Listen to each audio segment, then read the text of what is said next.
Hello everyone, कैसे हो आप सब। एक बार पुनः स्वागत है आप सभी का हमारे अपने YouTube channel A to Z biology classes पर। उम्मीद करता हूं दोस्तों आप सभी मस्त होंगे, बेहतर होंगे, आप सभी की पढ़ाई भी अच्छे से चल रही होगी।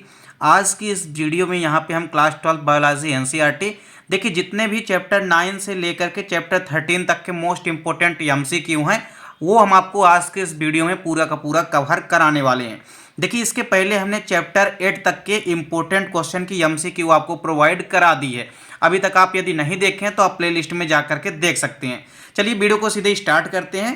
पहला क्वेश्चन है पीसीआर में किस एंजाइम का उपयोग होता है। जो पीसीआर यानी कि पॉलीमरेज चेन रिएक्शन होती है, इस अभिक्रिया में किस एंजाइम का उपयोग होता है। तो इसका राइट आंसर क्या हो जाएगा, टेक पॉलीमरेज एंजाइम का।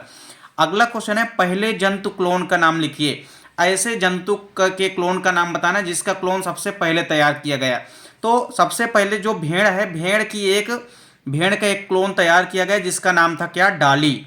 तो आपको याद रखना है। अगला क्वेश्चन है पीसीआर का पूरा नाम क्या है। तो पीसीआर का पूरा नाम होता है polymerase chain reaction. Next question है डीएनए फिंगरप्रिंटिंग की खोज किसने की थी। तो इसका राइट आंसर क्या है, एलेक्स जेफरी।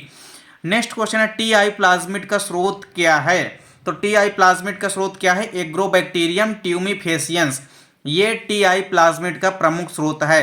अगला क्वेश्चन है वह जीन चिकित्सा पद्धति जिसके द्वारा किसी भी जीव में गड़बड़ी वाले जीन को सही जीनों द्वारा प्रतिस्थापित किया जाता है, उस चिकित्सा पद्धति को हम क्या कहते हैं। तो उसे हम जीन थेरेपी कहते हैं। ये चीज आपको याद रखनी है। यदि कोई भी जीन चिकित्सा पद्धति है, ऐसी जीन चिकित्सा पद्धति जिसके द्वारा किसी गड़बड़ी वाले जीन की जगह सही वाले जीन का प्रतिस्थापित किया जाता है, उसे हम जीन थेरेपी कहते हैं। नेक्स्ट क्वेश्चन है मानव निर्मित इंसुलिन या मानव निर्मित इंसुलिन ना होकर के यहाँ पे मानव निर्मित अन्य है। तो मानव निर्मित अन्य है, तो इसका राइट आंसर क्या है, ट्रिटिकेल जो है यह एक मानव निर्मित अन्य है। अगला क्वेश्चन है इंसुलिन कितनी पॉलीपेप्टाइड श्रृंखलाओं का बना होता है। तो याद रखना है दो। इंसुलिन केवल दो पॉलीपेप्टाइड श्रृंखलाओं का बना होता है। अगला क्वेश्चन है जैविक पदार्थों के लिए प्रशासकीय आज्ञा पत्र कहलाता है। इसका राइट आंसर हो जाएगा जैव एकाधिकार या बायोपोटेंट भी आप लिख सकते हैं, दोनों आंसर सही है। अगला क्वेश्चन है प्रथम ट्रांसजेनिक फसल का नाम बताना है। तो इसका राइट आंसर क्या है, तंबाकू। तंबाकू जो है यह एक प्रथम ट्रांसजेनिक फसल है। अगला क्वेश्चन है बीटी कपास में स्थानांतरित होने वाले कीट रोधी प्रोटीन का नाम है। तो बीटी कपास में कौन सा ऐसा कीट रोधी प्रोटीन स्थानांतरित किया गया है। इसका राइट आंसर क्या है, क्राई प्रोटीन। कौन सा प्रोटीन, क्राई प्रोटीन।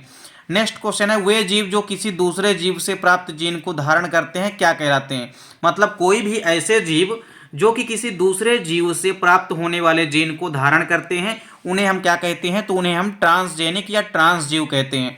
अगला क्वेश्चन है प्रथम परजीवी गाय का नाम क्या है। तो इसका राइट आंसर है रोजी। रोजी जो है पहली पैरासिटिक गाय है, यानी पहली परजीवी गाय है। अगला क्वेश्चन है अंधत्व निवारण हेतु उपयोगी फसल कौन सी होती है। तो इसका राइट आंसर है गोल्डन राइस, यानी कि सुनहरे चावल।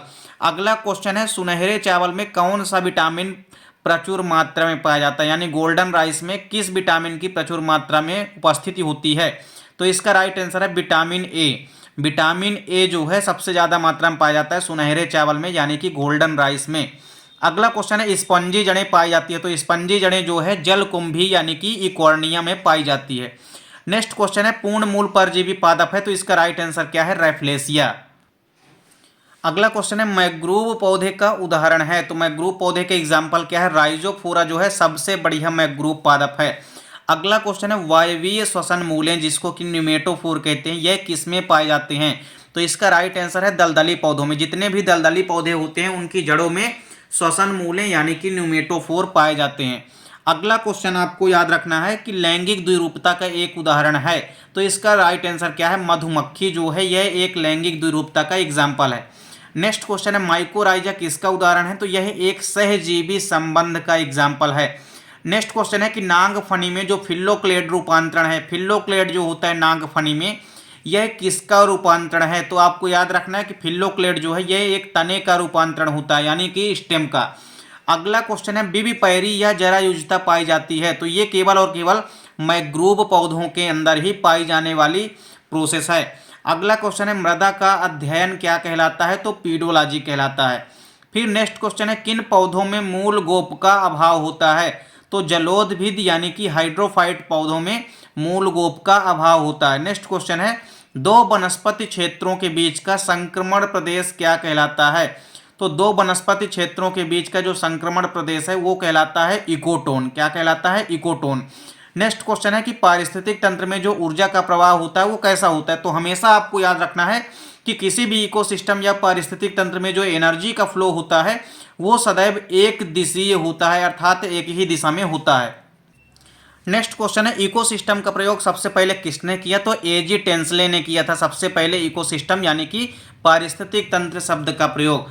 अगला क्वेश्चन है पादप समुदाय के क्रमिक विकास को क्या कहते हैं? तो अनुक्रमण या सक्सेशन कहते हैं। नेक्स्ट क्वेश्चन है पादप अनुक्रमण की स्थायी अवस्था क्या कहलाती है? तो चरम अवस्था, क्लाइमेट स्टेज ही पादप अनुक्रमण की स्थायी अवस्था कहलाती है। नेक्स्ट क्वेश्चन है वन परितंत्र में ऊर्जा का पिरामिड कैसा बनता है? तो आपको याद रखना है कि सदैव सीधा बनता है। किसी भी वन परितंत्र में ऊर्जा का पिरामिड सदैव सीधा बनता है। अगला क्वेश्चन है किसी भी झील के परितंत्र में जीव संख्या का पिरामिड कैसा बनता है? तो उल्टा बनता है। नेक्स्ट क्वेश्चन है जल क्रमक प्रारंभ होता है? तो याद रखना है आपको कि जल क्रमक, जैसा कि नाम से स्पष्ट है कि जल क्रमक अर्थात यह जो है जल से प्रारंभ होता है। नेक्स्ट क्वेश्चन है मरुक्रमक प्रारंभ होता है? तो मरुक्रमक आपको याद रखना है कि यह नग्न चट्टानों से प्रारंभ होता है। अगला क्वेश्चन है कि अनुक्रमण शब्द का प्रयोग सबसे पहले किसने किया? तो हुल्ट ने किया था। किसने किया था? सबसे पहले अनुक्रमण शब्द का प्रयोग हुल्ट ने किया था 1885 में। अगला क्वेश्चन है एक पोषक स्तर से दूसरे पोषक स्तर में एनर्जी का प्रवाह होता है? तो आपको याद रखना है कि 10%।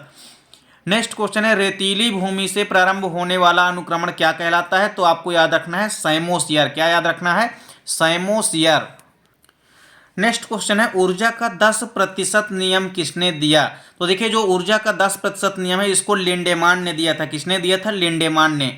अगला क्वेश्चन है बहुत सी खाद्य श्रृंखलाओं के परस्पर जुड़ने के कारण निर्मित संरचना को कहते हैं, अर्थात ऐसी संरचना जो कि बहुत सारी खाद्य श्रृंखलाओं के मिलने से बनती है उसे हम क्या कहते हैं? खाद्य जाल यानी कि फूड वेब कहते हैं।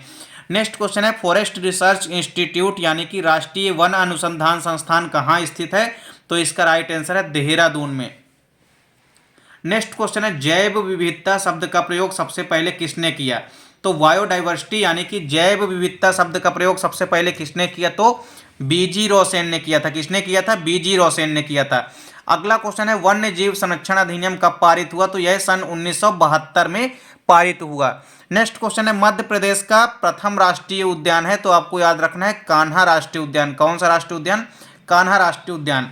नेक्स्ट क्वेश्चन है कि रेड डाटा बुक किसके संरक्षण से संबंधित है? तो यह विलुप्त प्राय प्रजातियों के संरक्षण से संबंधित है।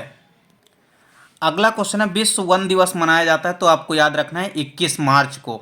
नेक्स्ट क्वेश्चन है विश्व पर्यावरण दिवस कब मनाया जाता है? तो याद रखना है आपको 5 जून को विश्व पर्यावरण दिवस मनाया जाता है। नेक्स्ट क्वेश्चन है पर्यावरण संरक्षण अधिनियम कब पारित किया गया था? तो यह 1986 में पारित किया गया था। नेक्स्ट क्वेश्चन है भारत का पहला राष्ट्रीय उद्यान कौन सा है? तो आपको याद रखना है Jim Corbett national park Bharat का सबसे पहला राष्ट्रीय उद्यान है। अगला क्वेश्चन है पृथ्वी के फेफड़े के रूप में किसे जाना जाता है? तो इसका राइट आंसर है अमेजॉन वर्षा वनों को। तो अमेजॉन के जो वर्षा वन है इनको पृथ्वी का फेफड़ा भी कहा जाता है। अगला क्वेश्चन है वन संरक्षण अधिनियम कब लागू हुआ? तो यह 1980 में लागू हुआ था। उम्मीद करता हूं दोस्तों वीडियो पसंद आई होगी। देखिए जितने भी मोस्ट इंपोर्टेंट यहाँ पे वस्तुनिष्ठ या एमसीक्यू प्रश्न है यदि आप इनको तैयार कर लेते हैं तो डेफिनेट रूप से आपके एनुअल एग्जाम में अच्छे खासे नंबर आएंगे। उम्मीद करता हूं दोस्तों वीडियो पसंद आई होगी। दोस्तों वीडियो अच्छी लगे तो लाइक और कमेंट जरूर कीजिए, साथ ही साथ दोस्तों के बीच ज़्यादा से ज़्यादा वीडियो को शेयर कीजिए और जुड़े रहिए हमारे चैनल के साथ। ऐसी वीडियो आपको प्रोवाइड कराते रहेंगे। मिलते हैं दोस्तों नेक्स्ट वीडियो में, तब तक के लिए जय हिंद, वंदे मातरम।